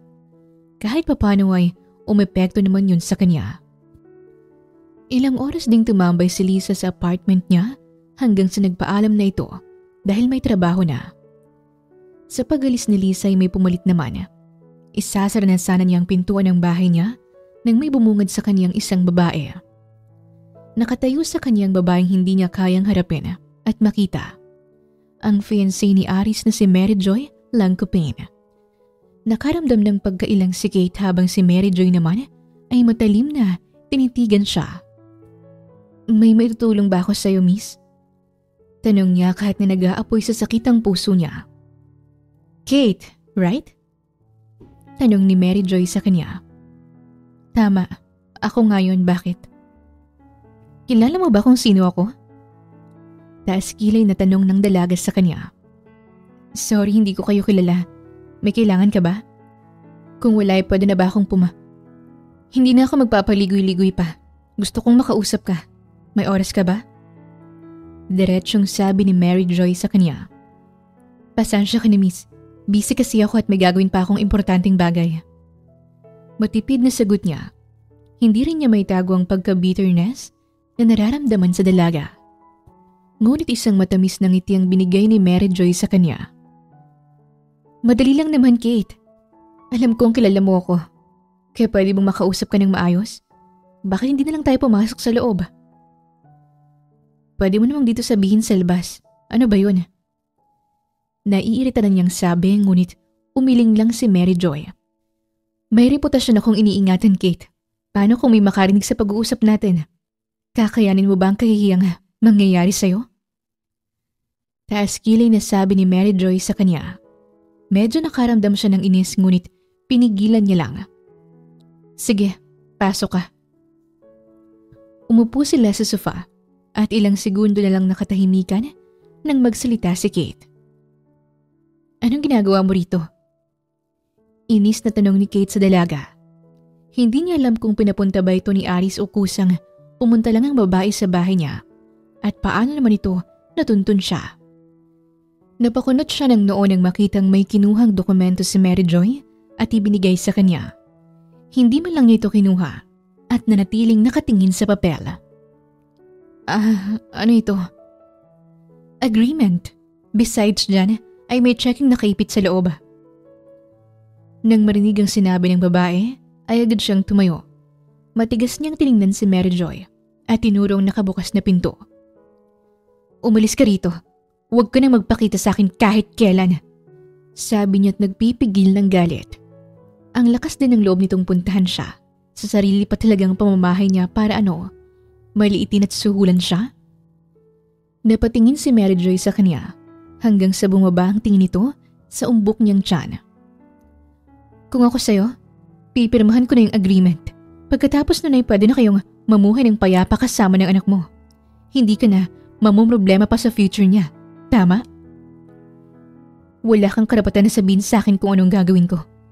Hindi ko tatanggapin yung pera niyo. Kaya kong buhayin ang anak ko. Pakisabi na lang sa fiancé mo na huwag niyo na akong istorbohin pa. Kung natatakot kang aagawin ko siya sa'yo, pues isaksak mo pa yung lalaking yan sa baga mo. Magsama kayong dalawa. Matapos na sabihin niya yon, ay bigla siyang nakaramdam ng 1,000 punyal na tumatarak sa kaniyang puso. Paulit-ulit yon, kaya kinalma niya ang kaniyang sarili. Hindi kasi pwede yon, Kate. Kailangan ding mawala ng sanggol sa napupunan mo. Huwag kang mag-alala. Magpapadala ako ng doktor para Sasamparin na sana niya si Mary Joy nang tingnan siya nito ng matalim. Subukan mong gawin yan. Hindi mo magugusto ng mangyayari sa'yo. Banta ni Mary Joy sa kanya. Wala siyang nagawa kundi sumigaw at tinuro ulit ang pinto. Umalis ka! Umalis ka dito sa pamamahay ko! Sigaw niya. Namumula na rin ang kaniyang mga mata. Pilit na nagbabadyang luha sa kaniyang pisngi. Si Mary Joy ay wala man lang kibo. Bagkos, nilabas pa nito ang isang invitation letter at ipinatong sa kaniyang mesa. Ikakasal na kami, Kate. Next month. Kaya huwag mo na sana kaming guluhin pa. Pag-isipan mo ang agreement na binigay ko sa'yo. Maawa ka sa magiging anak mo. Walang amang magigisnan. Hindi ba't mas masakit yun? Seryosong sabi ni Mary Joy sa kanya at tumayo na. Anyway, kunin mo na rin ang cheque. Huwag kang magtiis sa cheap na apartment na to. Yun lang naman. Hindi man lang siya nakapagsalita dahil sa sobrang sakit ng mga binitawang salita sa kanya ni Mary Joy. Hindi nga rin niya napansin na nakaalis ng babae sa apartment niya. Nakatitig lamang siya sa invitation letter na iniwan nito sa mesa. Doon na nagsibagsakan ng luha sa kanyang pisngi at pilit na pinipigilang mapahagulhol. Diyos ko! Bulong niya sa sarili. Sa kabilang banda, nagmamaneho si Aris pa uwi sana kay Kate nang mag-ring ang cellphone ng binata. 2 araw din siyang nawala dahil sobrang dami ng pasyente niya sa ospital. Nakalimutan nga niyang mag-update kay Kate, ngunit balak niya kasing sorpresahin ng dalaga. Napangiti siya nang mapatingin sa isang red velvet na maliit na box na nasa harapan niya at nakapatong sa harap ng manibela. Nang napatingin siya sa cellphone niya, ay si Mary Joy palang tumatawag. Hello, Mary Joy. Sinabi ko na sa'yo, tapos na tayo. Hindi ko na gusto magpakasal sa'yo. Arranged marriage lang naman yun. Kaya wag mong seryosohin. Hindi naman ako umuo sa sinabi ng mga magulang natin. Pero Aris, hindi mo pwedeng hindi ako pakasalan. Ako ang fiancé mo. At kung hindi mo ko pakakasalan, sisiguraduhin kong hindi kayo magiging masaya ng babaeng yon. Sigaw ng isang babae sa kabilang linya. Kumunot ang noo ni Aris. Anong ibig mong sabihin? May ginawa ka ba kay Kate? Tanong ni Aris sa dalaga, kaya naman napahalakhak ito. At binuntis mo pa talagang babae mo. Walang iya ka, Aris? Galit na sabi nito sa kanya, kaya naman napahilamos siya ng muka. Hindi siya kabit, MJ. Siyang tunay kong gusto. Una pa lang sinabi ko sa'yo na wala akong nararamdaman sa'yo. Shit! Anong sinabi mo kay Kate? Rinig niya ang katahimikan sa kabilang linya hanggang sa magsalita ang dalaga sa kanya. Sorry, Aris. Ginawa ko lang yun dahil mahal kita. Paulit-ulit na napamura si Aris at mabilis na pinaharurot ang kotse. Pinatay niya ang tawag ni MJ at tinawagan si Kate ngunit ring lang ng ring ang telepono nito hanggang sa makarating siya sa apartment ng dalaga. Kumatok siya sa pinto nito ngunit walang sumasagot sa loob. Alam niyang naroon si Kate dahil bukas ang ilaw sa loob.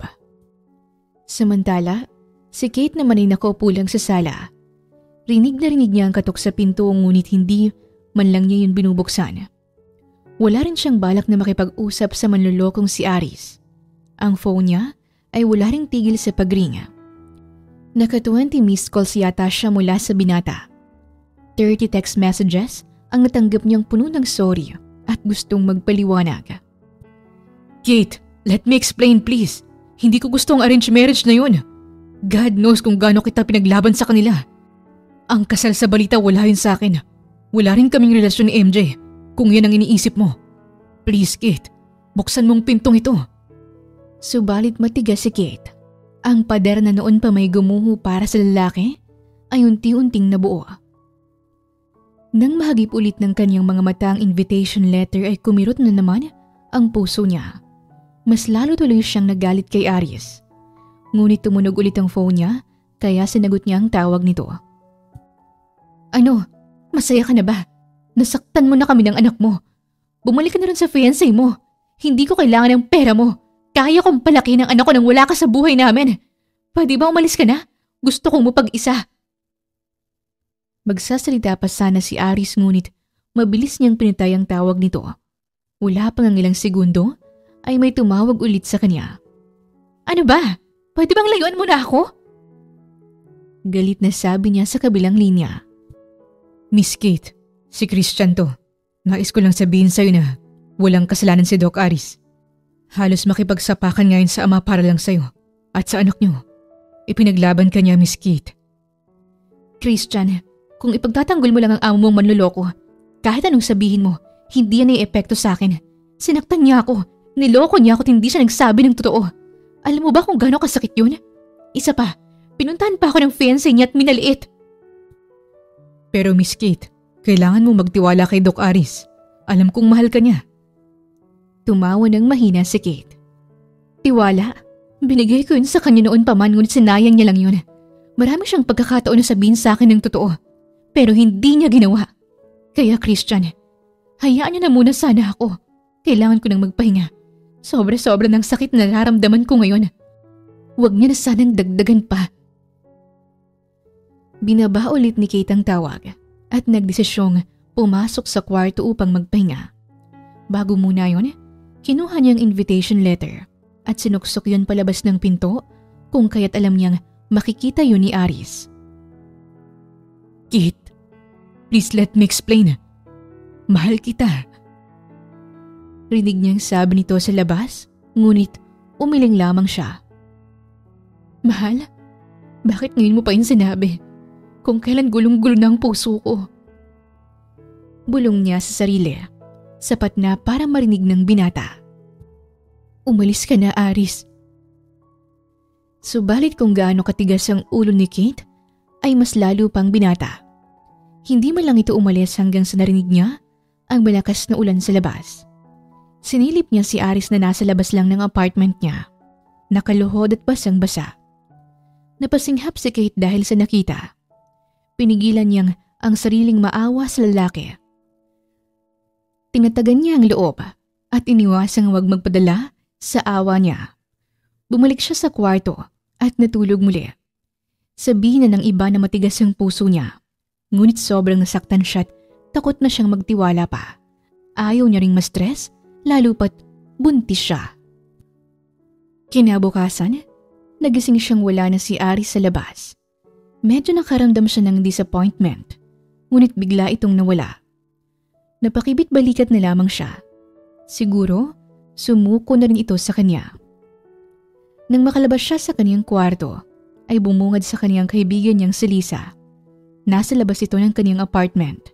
Nasa pinto mismo habang nanlalaki ang mga mata. OMG! Bulalas ng dalaga habang nakatingin sa sahig.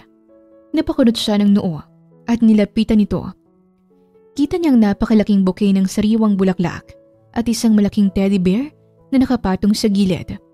Meron ding isang kahon na puno ng masusustansyang pagkain, mga prutas, cupcakes, gatas at iba pa. Punong-puno ng groceries ang kahon. Napaawang ang labi ni Kate dahil sa sobrang gulat. Medyo nakaramdam siya ng saya dahil manghang-mangha siya sa malaking bouquet na nasa harapan niya. Sobrang ganda nun. May iba't ibang kulay at sobrang bango pa. Kahit papano ay nakaramdam siya ng kaginhawahan. Grabe, Kate. Ngayon lang ako nakakita ng malaking bouquet sa tanang buhay ko. Sobrang ganda naman ito. Feeling ko malaking binayaran ni Aris para dito. Ang haba ng hair mo, ha?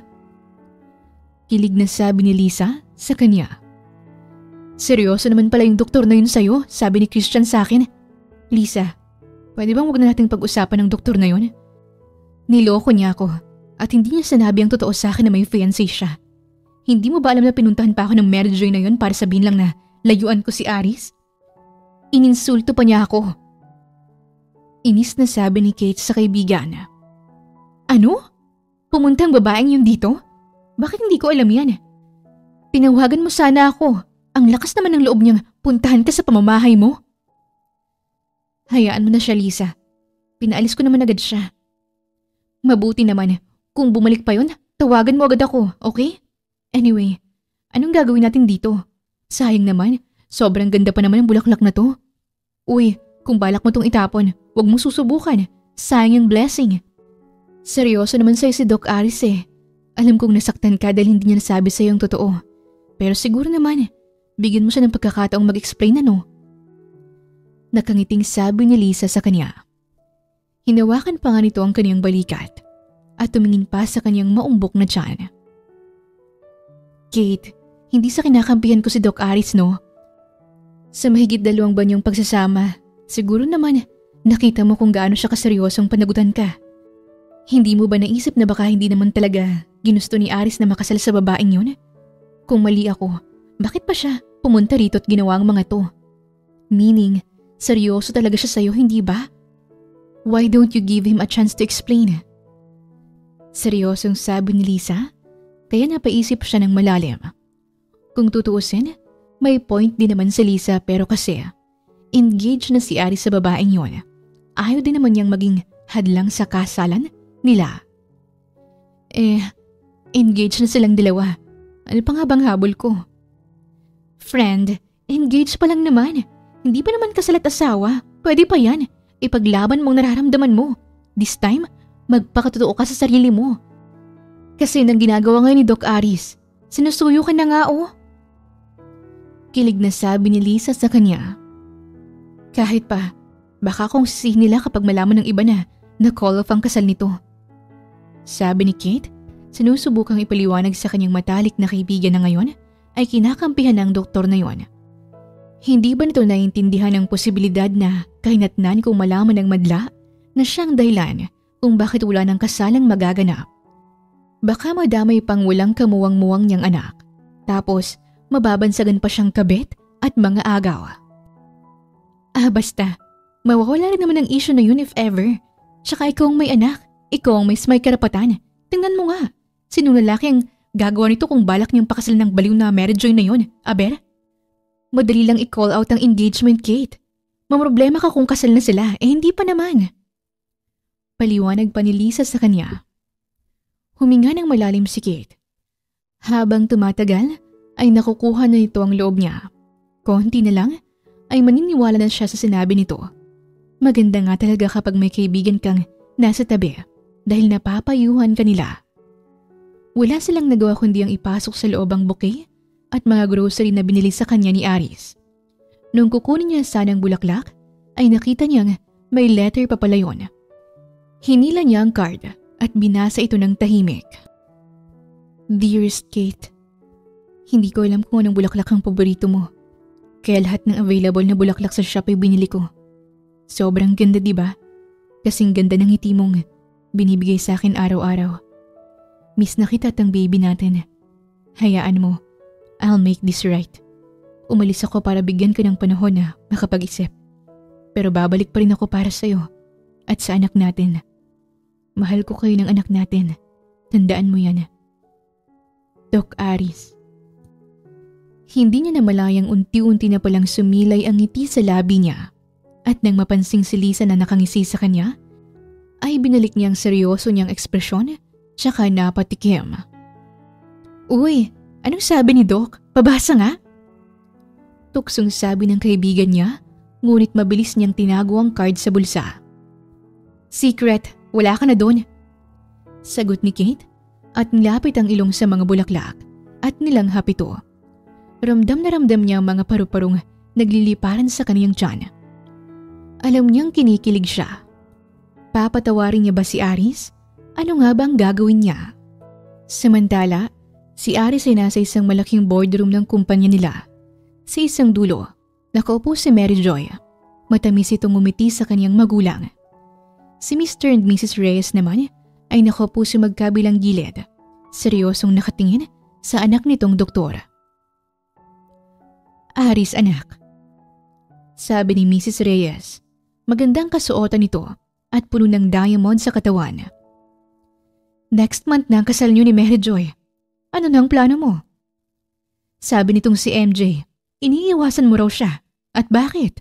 Dahil ba sa isang babaeng waitress na yon? Tanong ng kaniyang ina. Mom, hindi lang siya waitress. Siyang magiging ina ng anak ko. Napasinghap ang magulang ni Aris dahil sa sinabi niyang revelasyon. Ano? May anak ka na? Paano nangyari yun? Paano na ang kasal niyo ni MJ? Next month na yun. Galit na sabi ni Mr. Reyes kay Aris. Kasal. Kasal na kayo lang naman ang may gusto. Sinabi ko bang gusto kong pakasalan si Mary Joy? Hindi ko naman siya mahal eh. Mahal ko ang mag-ina ko at wala nang makakapigil sa gusto kong gawin ngayon. Tita, tito, ang babaeng yun, nagtatrabaho sa isang lugar na puno ng usok at sigarilyo at mga taong amoy alak. Hindi po natin alam na baka sa ibang lalaki palang pinagbubuntis ng babaeng yun. Stop! Wag na wag mong pagsasabihin ng ganyan si Kate dahil malayong malayo siya sa'yo. Hindi ka ba nahihiya? Binigay mo pang invitation letter na edited naman para ilayo si Kate sa akin. Hindi lang yun, Mom and Dad. Kinuha ni Aris ang isang papel na iniwan ni MJ sa apartment ni Kate at nilahad yun sa mesa. Gusto niyang ipa-abort ang magiging apo niyo. Ang inosenteng batang hindi pa man nailalabas sa mundo. Papayag ba kayong gantong klaseng babaeng makakasama ko? Mamamatay tao? Seryosong sabi ni Aris. Kita ang pandidilim sa mga mata nito at halatang nagpipigil ng galit. Napasinghap ang magulang ni Aris. Ganon din ang magulang ni MJ. Hindi naman makapaniwala ang apat na nagawa ito ng babae sa isang sanggol. Totoo ba ito, MJ? Nagawa mo itong agreement na ito. Hindi ba't magiging isang magaling na doktor ka? Hindi kita pinalaking ganito, iha. Mangiyak-ngiyak na sabi ng ina ni MJ. Mom, I can explain. Ginawa ko lang naman yan dahil mahal ko si Aris. Hindi ko kayang mawala siya sa buhay ko. Pigilan mo na ako, MJ. Una pa lang naman sinabi ko na sa'yo na hindi kita gusto. Alam mong may ibang babaeng sinisigaw ang puso ko. At kayo naman, Mom and Dad. Kung hindi niyo matatanggap si Kate at ang apo niyo ay okay lang naman. Hindi ko rin kailangan ng pera niyo at kaya kong buhayin ang anak ko. Hindi ko pipiliin ang buhay na kasama si MJ kung ang kapalit naman ay kaligayahan ko kay Kate. Mas gugustuhin ko pang mabuhay ng simple na kasama si Kate at ang anak ko kesa naman sa marangyang buhay na wala sila. Sana maintindihan yung desisyon ko. Ang dalawang mag-asawang Reyes ay natahimik at tinansya ang lahat. Si Aris naman ay napa-walkout na lamang kung kaya't tumawa ng mahina si MJ. Pagsisisihan mo to, Aris. Kahit umalis ka, babalik ka pa rin sa akin. Walang tatanggap sa inyo ng waitress na yon. Sigaw ni Kate ngunit pinigilan na ito ng ama. Stop it, Kate. Sobrang disappointed kami sa'yo ng mami mo.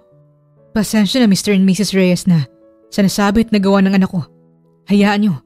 Hindi na matutuloy ang kasal. Kami na ang kusang magbaback-out. Bilang magulang ni MJ, hindi naman kayang itolerate ang ginawa niya sa magiging apo niyo. Walang nagawang mag-asawang Reyes kundi ang tumango. Si MJ naman ay todo maktol sa magulang, ngunit pinagalitan lang ito. MJ, be mature enough. Hindi ka na bata pa para magaganyan. Nakakahiya ka. Akala ko ba'y nagmamahalan kayo ng doktor na yon? Galit na sabi ng ama ni MJ. Napahalakak si Mr. Reyes, kaya naman napakunot ang noo ng asawa nito. Why are you laughing, Han? Nakakatawa bang nangyayari ngayon? Paano na ang engagement? Anong sasabihin natin sa media nito? Hindi ka ba napaproud sa anak natin? Dahil ako, masaya ako kasi kaya na nitong tumayo sa sarili niyang mga paa. Responsable na rin siya at may paninindigan pa. Hindi na rin niya kailangan pa ng tulong natin. Hindi ba't gusto mo nang magkaapo? Heto na yun, Han. Wala akong pakialam kung saan man nakilala ni Aris ang babaeng yun. May tiwala rin naman ako sa taste ng anak natin. Paliwanag ni Mr. Reyes sa asawa. Napayuko si Mrs. Reyes at malalim na nag-isip. Tila ba tinatansya ang mga nangyayari. Nang makita ang reaksyon ng asawa, ay hinawakan ni Mr. Reyes ang kamay ng matanda. Hindi ba't natanggap mo rin kung ano ako noon? Isa akong hardinero nyo. Kagaya ka rin noon ng anak mo. Pinagtanggol ako sa magulang mo. Hindi mo ako hinusgahan, bagkus minahal mo ako ng totoo. Yan ang isa sa katangiang nagustuhan ko sa iyo noon, Han. Sumilay ang ngiti sa labi ni Mrs. Reyes. Niyakap na lamang nito ang asawa at saka hinalikan sa pisngi. So, anong gagawin natin ngayon? Si Mr. Reyes ay ngumisi lamang at hinigpitan ang niyakap sa asawa. Hayaan mo nang si Aris ang magresolba ng problema. Kaya niya na yon. Sa ngayon ay umuwi muna tayo sa bahay. Umuwi ang mag-asawang Reyes sa bahay na may ngiti sa labi. Excited na rin ang dalawa nang makita ang apo nila at magiging asawa ni Aris. Na-realize din ng dalawa na mali sila una pa lang. Kaya nga gusto nilang mag-arrange ng dinner kasama si Kate at ng anak nila para makabawi. Katatapos lang ni Kate magluto ng specialty niyang adobo. Kasama niya ngayon si Lisa na nanonood ng TV. Habang naghahain siya sa mesa, ay napatigil siya nang marinig ang boses ni Aris sa telebisyon. Kate! Kate! Si Aris oh! Halika! Manood tayo! Sigaw ni Lisa kay dali-daling namang lumapit si Kate at umupo sa sofa. Huminga siya ng malalim at handang makinig sa sasabihin ng binata. Si Aris naman ay nakatingin sa mga ilang reporters na nagkukumpulan sa loob ng press conference room. Nakatayo siya sa harap ng mga ito at kung ano-ano ang mga tinatanong. Seryoso lamang ang ekspresyon niya, handang sumagot sa mga ito. Nasa tabi rin niya ang kinuha niyang abogado at mga ilang security guard na nagbabantay rin sa buong silid. Totoo bang hindi na matutuloy ang kasal niyo ni Miss MJ? Tanong ng isang reporter sa kanya. Si Aris ay tumango. Totoo. Tulad ng nalalaman niyo. Arranged marriage lang naman ang amin ni Miss Langcopane at sa katunayan, wala namang namamagitan sa aming dalawa. Totoo bang may iba ka raw, Doc Aris, kaya iniwan mo sa ere si Miss MJ? Yan kasi ang sinabi niya sa amin nung in-interview namin siya. Kita ang pandidilim ng mukha ni Aris, tsaka napailing. Uulitin ko, walang namamagitan sa amin ni Miss Langcopane. kaya walang iniwan o nasaktan. As a matter of fact, kasalukuyan kong inuuna at inaalagaan ang aking pamilya. Ang aking fiancé ngayon ay buntis na't nangangailangan ng pangangalaga dahil ang kanyang kalusugan ngayon ay maselan. Kaya iniiwasan kong makarinig siya ng makakapagpa-stress sa kanya ngayon. Kaya sa nagpapakalat ng masama tungkol sa fiancé ko at namin, itigil nyo na yan at baka isang araw warrant na ang bubungad sa inyo. Kitang-kitang pagkaseryoso ng mukha ni Aris, ngunit nang banggitin nito ang fiancé at anak ay biglang lumambot ang mukha nito. Bagay na ikinakilig ng mga kababaihang reporter doon. Pwede po bang malaman, Doc Aris, kung sinong maswerteng babaeng nagmamay-ari ng puso mo? Si Aris ay ngumiti ng matamis nang maalala si Kate. Ngayon ay nakatutok ang binata sa kamera, tsaka nagsalita. Kate Martin, siyang bukod tanging babaeng nagpapasaya at nagpapatiwok ng puso ko. Napasinghap ang lahat. Ang iba'y kinikilig at nagbubulong-bulungan. May bala ka pong sabihin kay Miss Martin? Mukhang nanonood po yata siya ngayon. Nakilala ko si Kate sa isang club. Isa siyang waitress doon. Una pa lang, nabihag na niya ako at palagi ko na siyang naabangan sa club na yun. Gabi-gabi niya ako napapahanga dahil walang gabi na panay ang away niya sa mga lalaking lasing na binabastos ang kanyang kapwa waitress. Si Kate ay isang matapang na babae. Isa sa nagustuhan ko sa kanya hanggang sa hindi inaasahang pagkakataon. Sa wakas ay napansin niya ako na ikinagalak naman ang puso ko. Mas sumaya pa dahil meron na kaming magiging anak ngayon. Sa katunayan, bala ko sanang mag-propose kay Kate. Kaso nga lang, kumalat ang engagement namin ni MJ and the rest is history. Mahabang kwento ni Aris sa media. Saglit na tumahimik ang paligid. Kate Martin, soon to be Mrs. Reyes. Tawag ni Aris sa dalaga. Mahal kita. Alam mo yan. Gusto kong malaman ng buong mundo kung gaano kita kamahal. Nang sobra, pati na si baby. Hintayin niyo ako ng anak natin. Yung diamond ring na binili ko sa Ruby Golds. Para yun sa'yo. Kaya huwag ka nang magtampo. Nagkagulo ang lahat ng tao.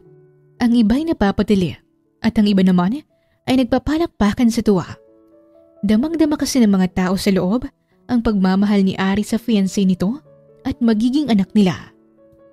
Si Kate naman na kanina pa nanunood ay umiiyak na nang marinig ang sinabi ng lalaki. Yeah! Sabi ko na sa'yo, mahal ka ng doktor na to eh. Ang haba naman ng hair mo, Kate. Abot sa labas ng pinto. Kinikilig na sabi ni Lisa sa kanya. Hindi naasahan ni Kate na sasabihin ni Aris ang lahat ng yon sa harap mismo ng libo-libong tao. Hindi niya akalain na aamin ito sa telebisyon at broadcast pa talaga. Balot na balot siya ng kaligayahan sa mga oras na yon. Natunaw agad ang galit at pagtatampong nararamdaman niya at hindi na rin siya makapaghintay na makita ang binata. Hindi nila pinansin na nasa likuran na pala si Aris. Unang nakapansin sa binata ay si Lisa, kaya agad itong tumayo. Nagtataka naman si Kate ngunit initian lang ito ng kaibigan. Mauna na ako, mukhang may gustong makausap ka. Ayun oh. Ngusong sabi ni Lisa, kaya naman napalingon siya. Malakas na tumibok ang puso ni Kate nang makitang nasa harapan niya si Aris. Hindi man lang agad nakakilo si Kate. Tila may sariling buhay ang kanyang mga paa na ayaw humakbang palayo. Habang si Aris naman ay nakapako ang mga mata sa kanya. Puno yun ng emosyon, pagmamahal at puno ng pangungulila. Dahan-dahang lumapit si Aris sa kanya. Sa bawat takbang ng binata, lalong bumibilis ang tibok ng puso ni Kate. Ramdam niya ang init sa kanyang pisngi nang tumigil ito sa mismong harapan niya. Aris. Halos pabulong na sambit niya kay Aris. Akala ko, hindi na kita makikita. Akala ko iniwan mo na ako.